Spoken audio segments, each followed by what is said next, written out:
The coronation of her son, King Charles III, expected to carry different themes and traditions.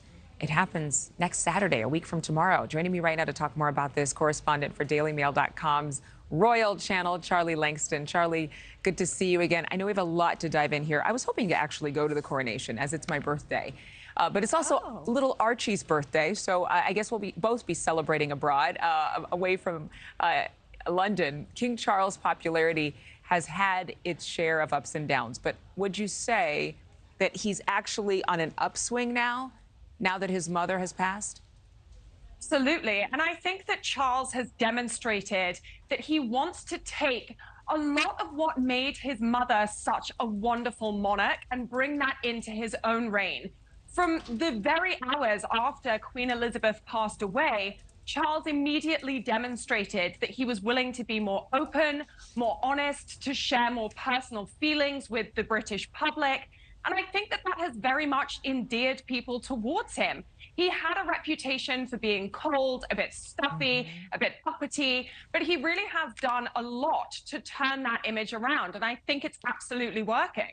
Well, I want to read a quote. I always love quoting people in general, but Queen Elizabeth particularly. She said back years and decades ago, "I declare before you all that my whole life, whether it be long or short, shall be devoted to your service." And clearly she had a long reign, she had a long life.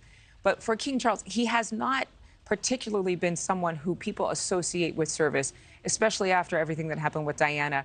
And then there's Camilla. And so I think it seems, too, that even Camilla herself has been on the upswing in terms of popularity. Would you agree with that? Absolutely. And I think it did Camilla a huge service that the Queen herself, before she passed away, effectively gave her own public support. She said that Camilla will be known as Queen Consort.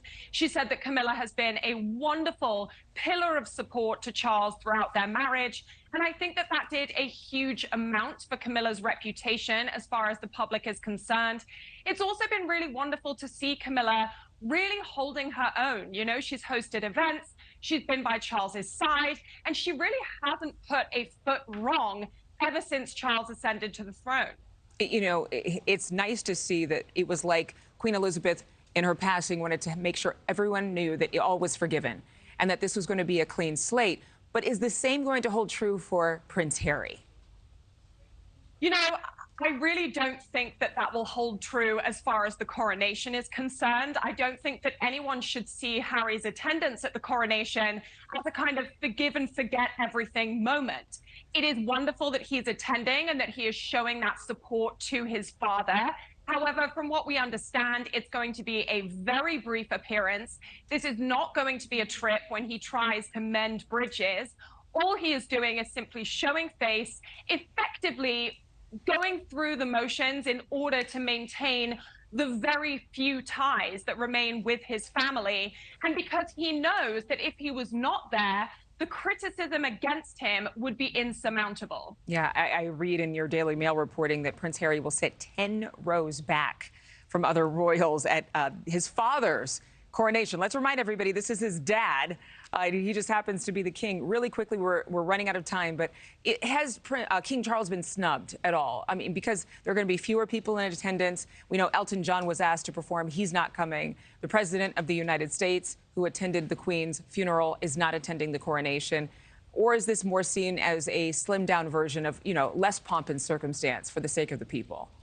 Well, that's actually what Charles wants. He's been very clear that a slimmed-down monarchy is his aim. He wants to do away with the kind of image of the royal family as being one of opulent wealth. So I wouldn't say he's been snubbed necessarily. I think as far as the entertainers go, like Ed Sheeran, Adele, yes, it is a bit of a blow for them not to want to perform. But as far as the guest list is concerned, Charles always wanted a smaller group of people there, and that's exactly what he's getting. Yeah, a little bit more intimate and perhaps not as fancy as it would have been for his mother, but certainly, no doubt, very historic. Charlie Lankston, thank you so much. Thank you for watching. Go to newsnationnow.com to find NewsNation on your television provider. And don't forget to click the red subscribe button below to get more of NewsNation's fact-driven, unbiased coverage.